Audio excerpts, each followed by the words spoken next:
So guys, have you noticed the latest trend on Twitter? It appears the APC government has hired, internet mobs to keep attacking Peter Obi's personality. But guess what? They cannot destroy Peter Obi's personality because Peter Obi has a very strong support base on the obedience. So guys, if you've noticed lately, they've started posting all kinds of things, trying to, every post they want to make is Peter Obi, Peter Obi. Nobody's discussing about the failure of this government of the day. They just keep attacking Peter Obi's personality. That's not going to help this country to move forward.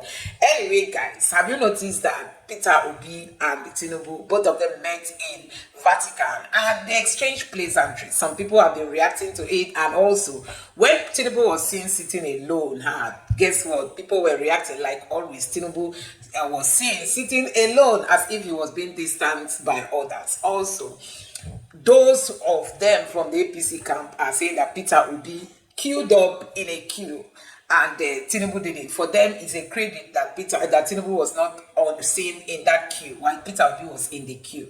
We know that Peter Obi is a man of protocol and he does his things the right way. Even in the airport, you see Peter Obi carrying his bag, queuing up.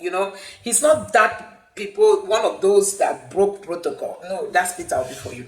Anyway, a lot of reactions have been going on as regards to, Peter Obi and Tinubun meeting in Vatican, and they were seen like discussing, chatting and laughing. And let me allow you to take a look at some of the reactions, because Tinubun went there to say that unity of Nigeria is a step in progress. And people are like wondering, is there any progress happening in this country as regards to unifying this country? We've not seen that. Anyway, let me allow you to take a look at some of the reactions people have reacted. Like Aisha Yesufu has come out to put in our own contribution on this topic that is raising a whole lot of buzz on the internet space. Take your time, watch this video, and let me know your honest reaction in the comment section below. Now take a look. About unity in diversity, this was more than a ceremonial attendance. It was a gesture of Nigeria's religious diplomacy on the global stage. A warm handshake between the Nigerian leader and the new pontiff. A moment of symbolic interfaith connections. It's consistent and the true sense of unity in diversity. And I'm greatly honored. We have to continue to work on it. It's a work in progress for the sake of our country and the continent as a whole. Hello, everyone. So there's been a lot of things that have been going on.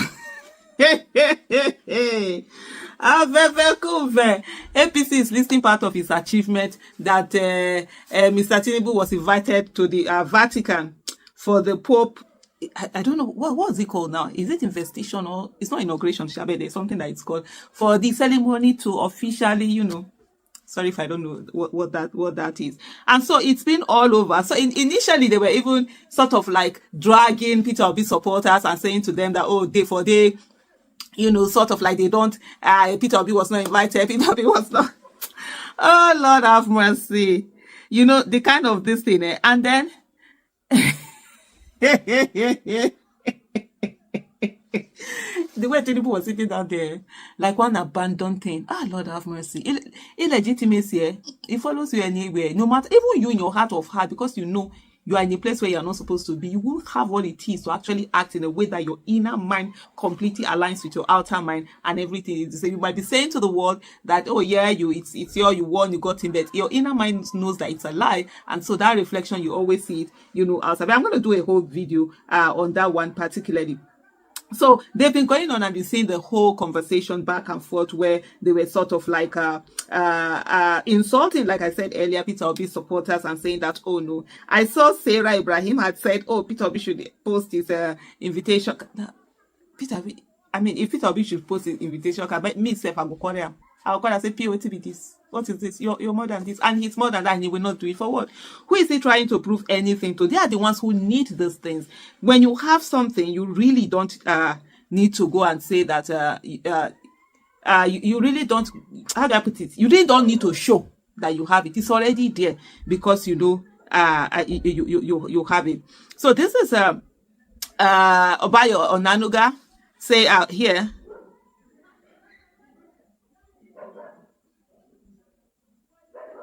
And then they are trying to find this thing. out there. Tinubun meets Peter Obi Fayemi at the Vatican, he said, he wrote here. Bola Tinubu, Mr. Obi, the Labour Party presidential candidate, and I was saying to the person who won the 2023 election before Tinubu went on and rigged it and got himself sworn in illegally. Let me add that one there. A former Ekiti governor, Kayode Fayemi, met at Poplio, installation, that's what they call it. Poplio, the 14th installation mass on Sunday in Rome.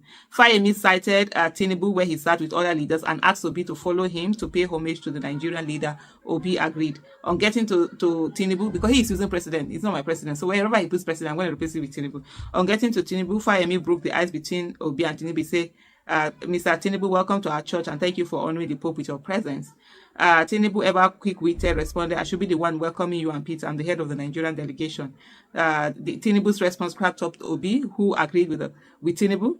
Obi said, yes, indeed, we are members of your delegation. Peter Obi and Fayemi are staunch Catholics and Papa Knights. One of the things I know for Peter Obi is actually very staunch Catholic. He's the first Christian I've known. I've known quite a lot. All my life, I've always had, Christians as friends from primary school all the way to my present day life. I can tell you, he's one person that I saw praying almost the way like the number of times a Muslim pray. This when they say at 6, at 12, at 6 again, and that kind, he does that. And he's the one, honestly. I didn't, I know about it, but I didn't see anyone practicing it that I know of. Out to like when we're going through the campaigns, we start in the morning, he's doing his prayers. Sometimes he's doing it in the helicopter, and then he's doing the rosary thing and all of that. So for him, it's something that he never jokes about. And anywhere that he goes to, the first thing he's looking for is that Catholic church where he's going to do his mass. Definitely, that happens. And so, Mr. Bayanonuga, so I put the insult as you usually we put the insult over Mr. Peter Obi now. Say as all of them just the fast. For them, it's an achievement that they want out there. And then this thing is, I don't know, so, and there's is this hey, somebody has to say, is this presidential? There's nothing presidential, about this. It's always, let me see, I'm just reading some of the comments that are here and all of that. And it just goes on and on. But Mr. Peter Obi in his own way is magnanimous in his own way. For me, there are certain things that I'm not going to be smiling with you. No, please, excuse me. I can't talk. If there's a need to talk, I'm going to talk to you, but I can't be smiling with you. Nah. I can't. Maybe some people will say maybe that's why I'm not a politician. So this kind of diplomacy and whatever, it's good, it's nice. Let bygone be bygone. But there's a way that I will talk to you that you know that yes, I know what had happened, and all of that. And then somewhat, Jonah, this person say, all of you are just praying that Obi should not run. See the joy in your heart because Obi agreed to say hello to Tinubu, which is that particular thing. And I must say, of course, in a religious ground, and I'm saying, okay, I will give that to Mr. Peter Obi. In a religious ground, the last thing you'll be doing is it's looking at some people and just doing anyhow. So it's a place of worship. It's a place where one should be forgiven, one should be close to God, and all of that. Hey. Certain things. Just gonna be giving you that bombastic side eye, criminal offensive, as side eye. They were all saying all sorts of things, but anyway,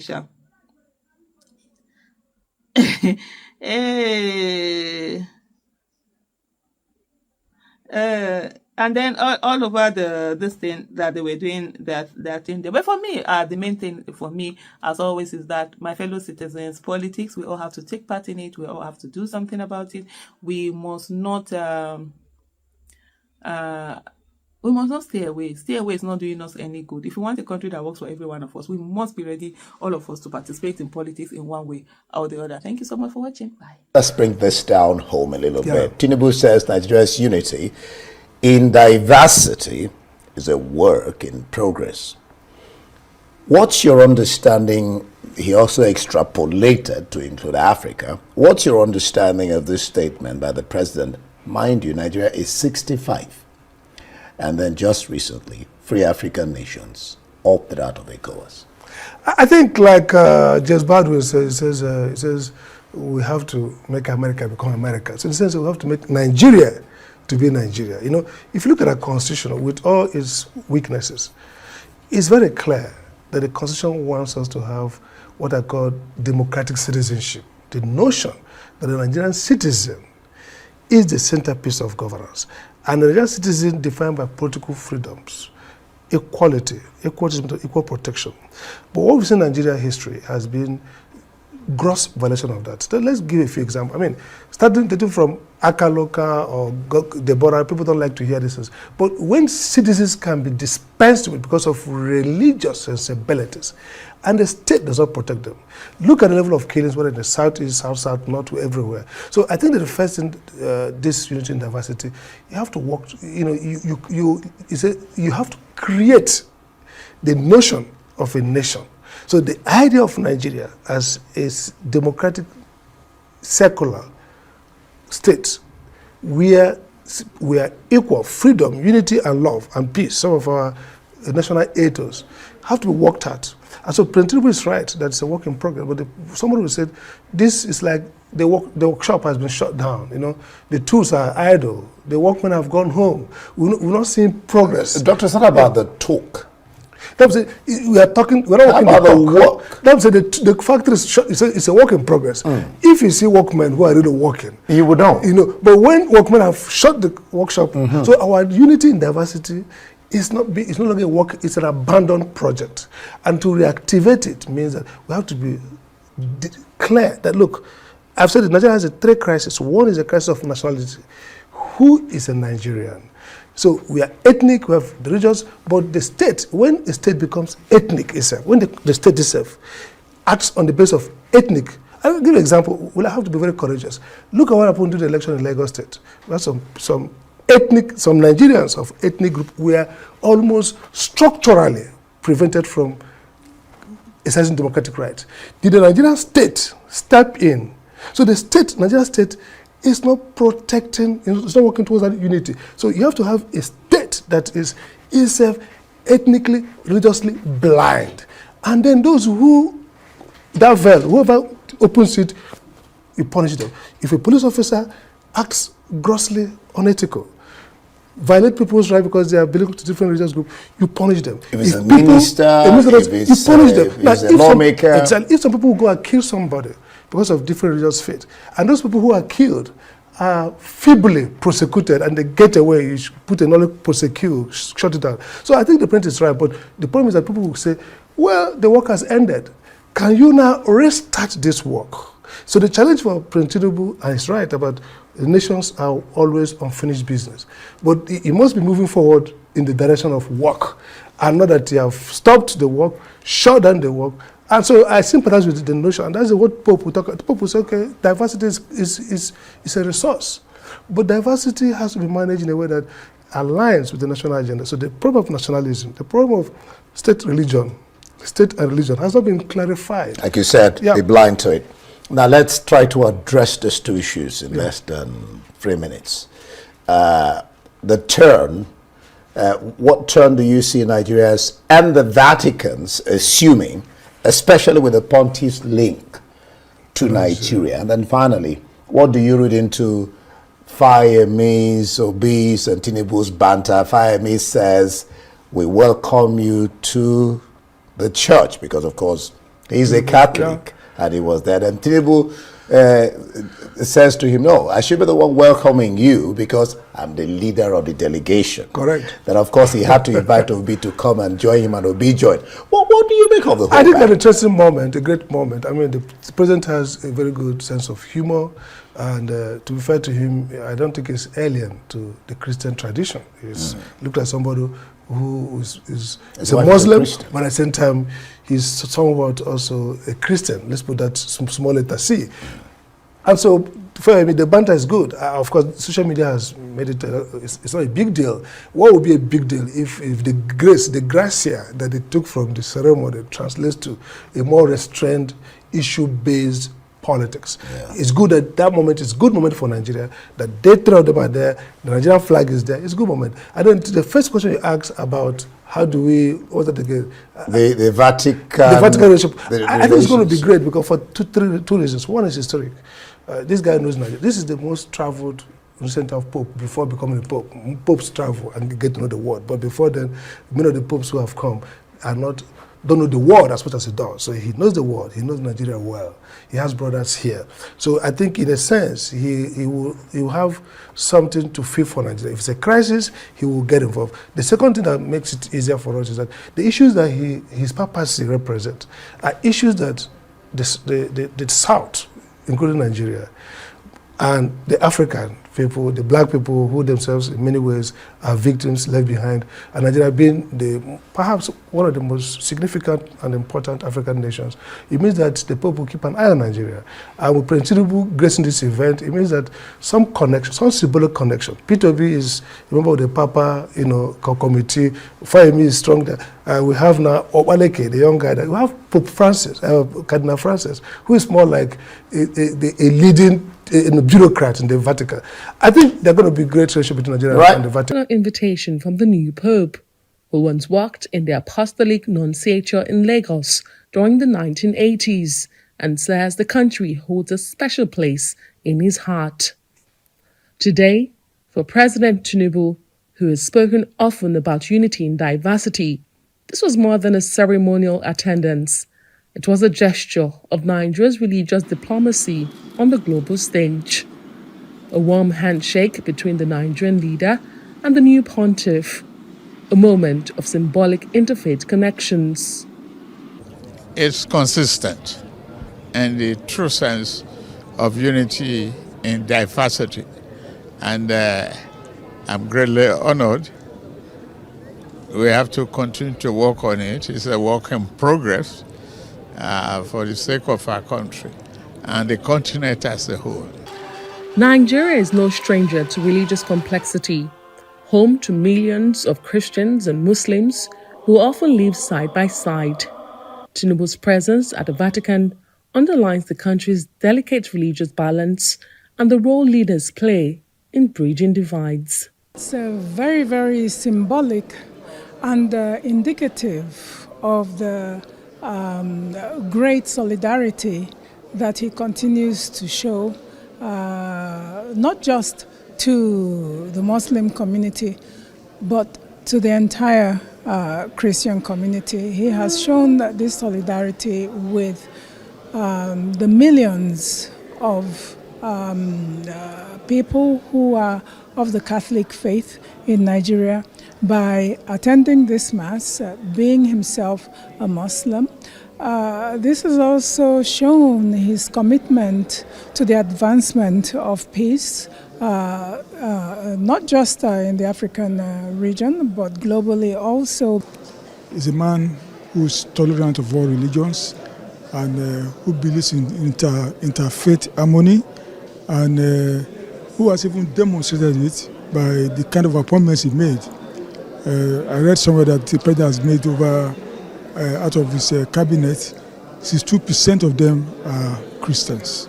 That shows the kind of man he is. Shows the fact that a Muslim president can be accepted and is liberal to carry the whole country along. So he represents not only the Muslim faith, but also Christians in Nigeria. And it changes the perception that Nigeria has this, everlasting sectarian conflict between Christian and Muslim. After the Mass, President Tinubu met with Nigerian Catholic bishops on his entourage, urging that the country's diversity be used not for adversity, but for prosperity, and called on leaders at all levels to work for the good of the people.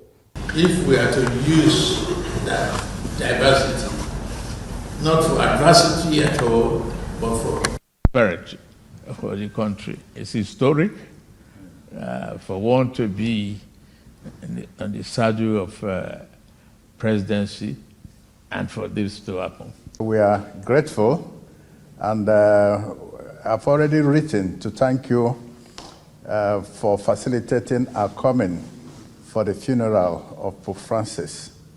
So now that you have come to the Vatican, so whenever we are having our conference in Nigeria, we'll also invite you, and we look forward to interfacing with you, just as you're able to do with the Holy Father. Meanwhile, the inauguration mass also saw a rare moment. For the first time since Nigeria's fiercely contested 2023 elections, President Tinubu was seen publicly engaging with his former opponent and one of his fiercest political critics, Peter Obi of the Labour Party. The two, joined by former Governor of Ekiti State, Kayode Fayemi, shared light-hearted pleasantries.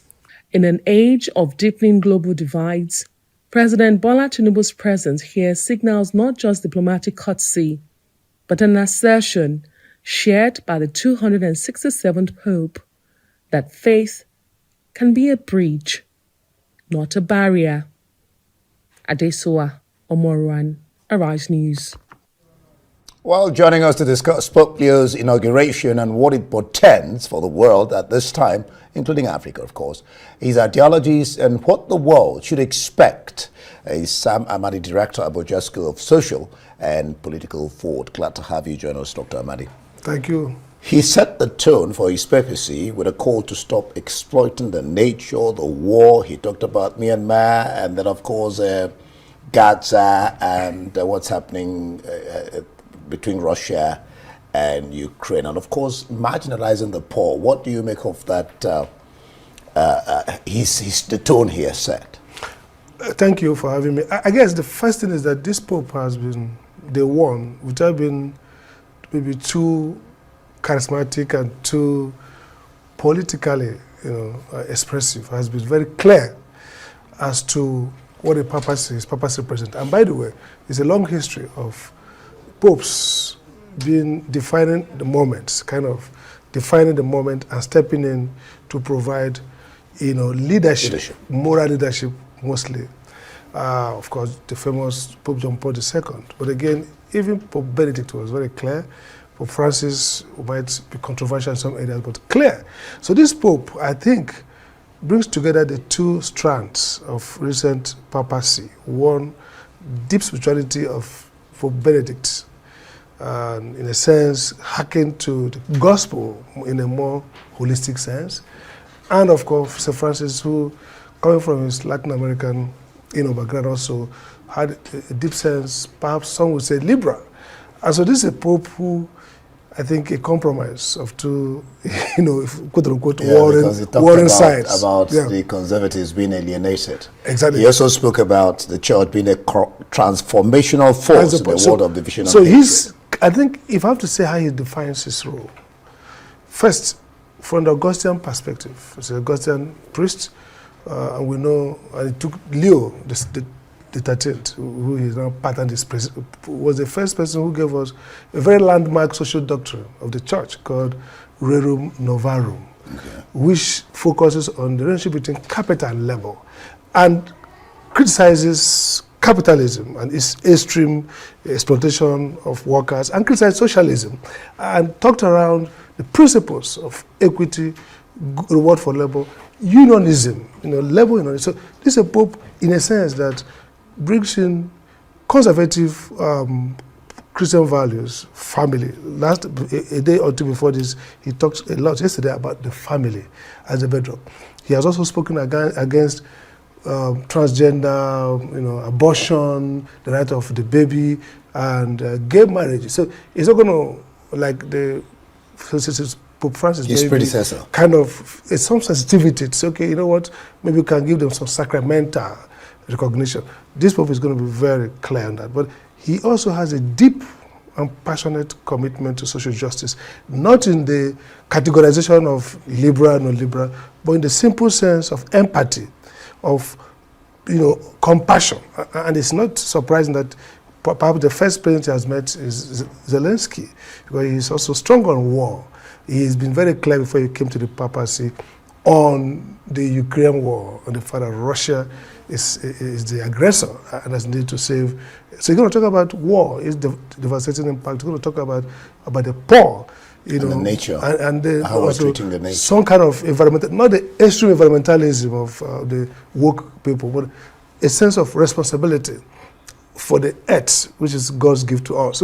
So it will be, I think it's going to be a well-received papacy this time. And again, the crisis in the world pushes him to, he's going to take a center stage. He won't be so, muscularly aggressive or evangelical in world politics, but it's going to be really, really contrarian to some. A little to the right, a little to the left. Well, but with a clear vision. With a clear vision. Okay, well, let's.